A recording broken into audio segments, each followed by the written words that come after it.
Hey guys, so we did not think about making this video, but we get a lot of questions, and here's the answer. The ultimate question is it worth it to protect your Tesla's paint? So this is just an example of what could happen to your paint, and we'll go over why you might want to do it and why you might not want to do it. So just to show you guys, I don't know if John can get this, but this car does have 9,000 kilometers on it. So we're gonna show you some close-ups. So basically this car has 9,000 kilometers, and if you plan on keeping the car for an extended period of time, I would definitely suggest you look into this. Doing it obviously when it's new with no mileage on it. The reason why I pointed out 9,000 kilometers because most people do 9,000 kilometers in about 3 or 4 months. So this is the type of damage you're gonna get on a car in about 3 or 4 months on average. And we see a lot of used Teslas coming in here, and we get asked the questions from new Tesla owners. So just want to make that very clear.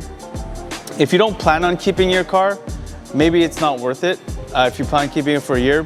But I have to say, it will definitely increase your resale value, because repainting the entire front end of this car is going to cost you a whole lot more than actually just putting the protective film.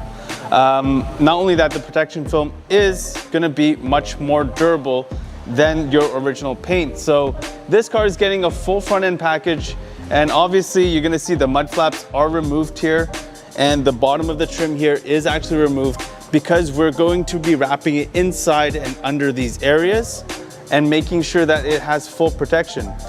Just to show you what, actually this one was already partially repaired, but we're still repairing it. This is just with 9,000 kilometers. You can see the rash here of the rocks coming from the front and hitting the back. And obviously all these leading edges here, see it's missing paint already. Unfortunately, the Tesla Model 3's rear quarter panels, front fenders are not made of aluminum. So those are actually areas that will rust in the future.